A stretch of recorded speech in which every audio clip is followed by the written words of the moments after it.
Okay, in this video, I want to talk about one of my favorite tools and one of the most frequently used tools that I use when I'm in Photoshop, and that is a clipping mask. And I wanted to demonstrate the power and effectiveness of clipping masks. So I'm starting with a default sized image here in Photoshop. This is just a white file. Let's start by creating a new layer. And we're going to create, let's make a sphere this time.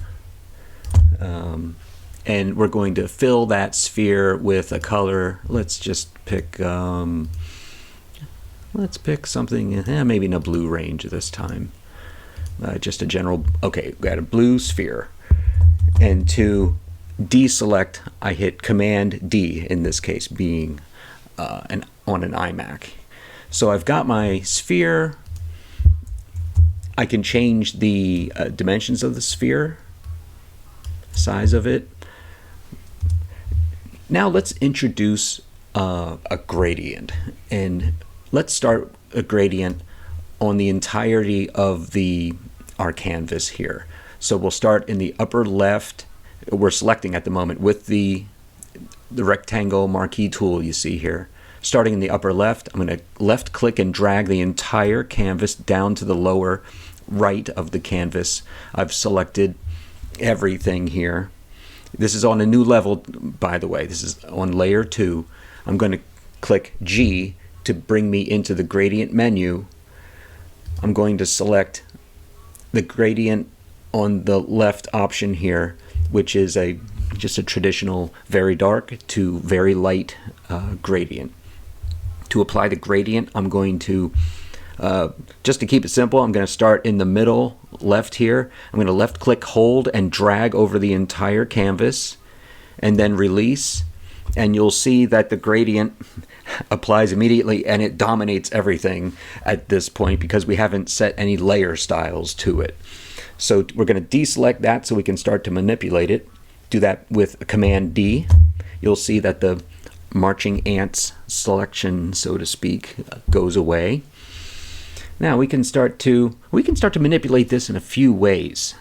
One is just to reduce the opacity. You see down the cursor down here, it says opacity. It's currently 100%, indicating that our gradient is just controlling everything that we see at the moment, because this layer, remember, in Photoshop, think of the layers as those transparent layers of paper that you use in collages and tracing paper. You can almost think of them as tracing paper. So the tracing paper at the top of our stack right now is this gradient. If I reduce the opacity of this layer, you'll start to see the effect of the gradient is still there, but it's becoming less and less potent. Here, the opacity now is 63%. You see what that does to everything on our image. Here, I'm making it stronger again.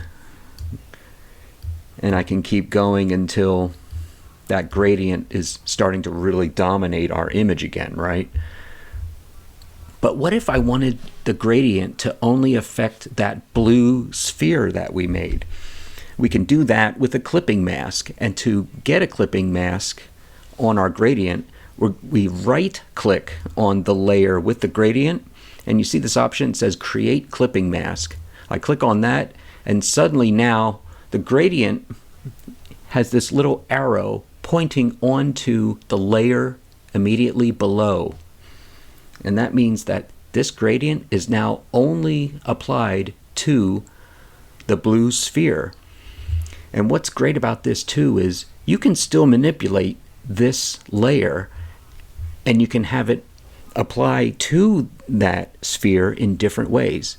Let's take a little look at that. I clicked on this move tool on the layer with the gradient, and I can begin to move the gradient. Here I'm making the gradient smaller.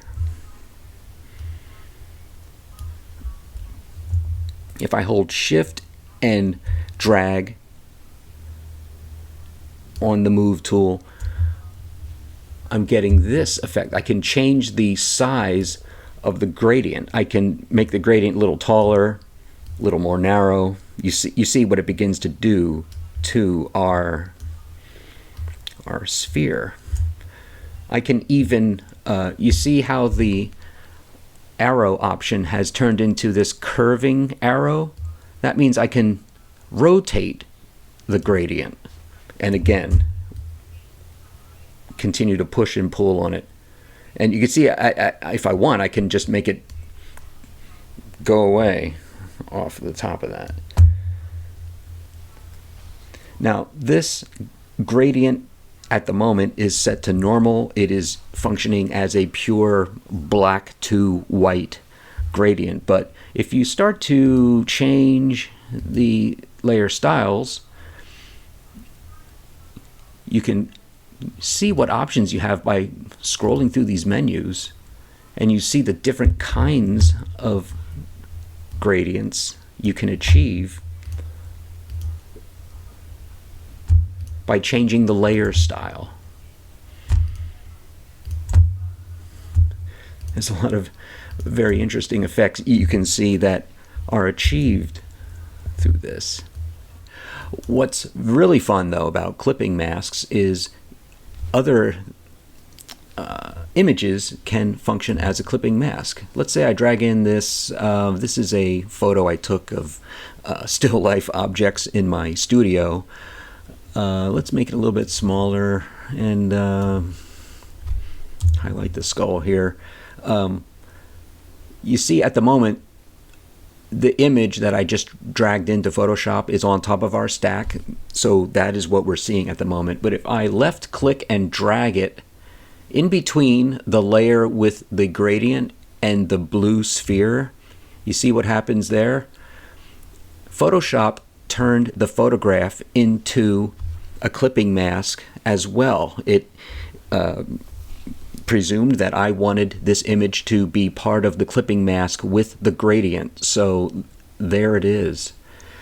Now, the move tool is letting me change the size and rotation of this photograph that I brought into our canvas here. And again, as we did with the gradient, we can change the layer style of the photograph. Before it'll let me do that, though, I think I need to rasterize the photograph. Rasterize is a way to allow you to manipulate elements of a photo, or in some cases a shape that you bring into Photoshop. Rasterizing is a sort of unlocking of an image. So I right-clicked onto the photograph. I'm going to choose Rasterize Layer, and you'll see there was a bit of a rectangle in the lower right corner, indicating to me that that image that I brought in was locked, and I needed to unlock it, so to speak. So now I should be able to change the... Oh, and you see right away, as I scroll through the options of layer styles, it gives you a little preview of what that layer style would do for the photograph. And because on top of it is still that gradient that we introduced in part 1, we're getting a little bit of both. It's very fascinating. You know, you really can't go wrong with a skull sometimes.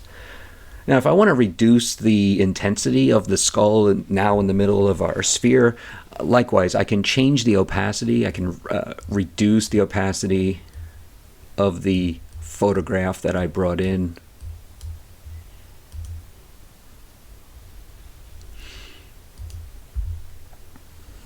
All right, looks great.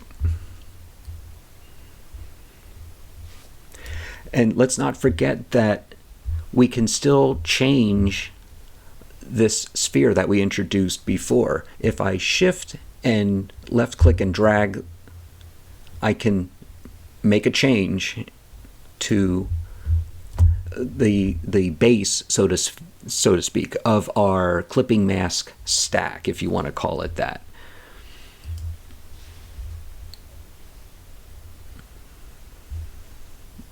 Let's say you have created this little stack. You've got 2 clipping masks onto this blue sphere that we introduced, and you're working with this, and you like where everything is, and you don't want anything to happen to it. I want to just show you quickly how you can lock a layer, and that's literally with this little lock button here that you can left click. You see you get this lock onto the layer itself. So if I, in the move tool, you see I don't even have the option anymore. I can click and drag on this all I want. If I do that, it gives me a message that says you can't use the move tool because the layer is locked, and that's exactly what we wanted, right?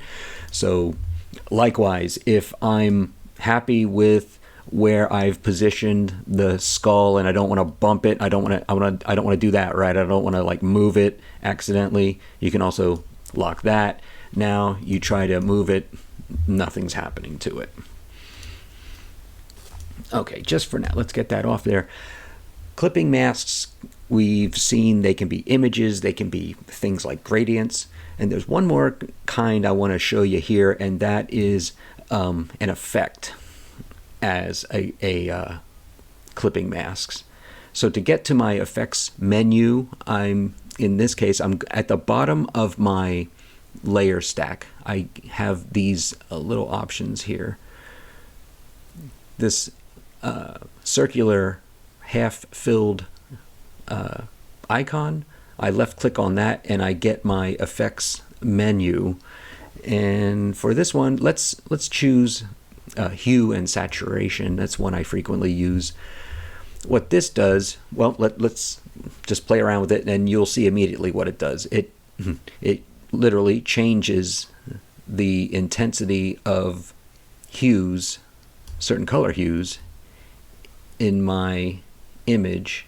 And in this case, because it's a clipping mask, it's only affecting the hues of what is immediately underneath it. In this case, it's that blue sphere that we made.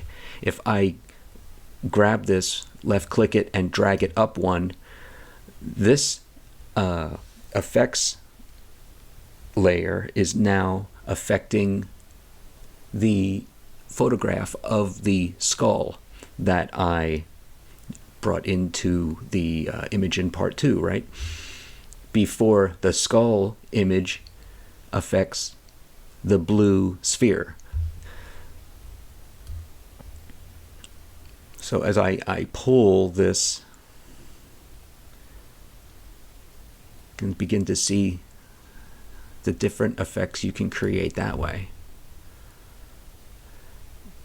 That's the hue. Also, saturation. If I want this to be less colorful, just drag this to the left. You see it's getting more and more gray into a black and white or grayscale image.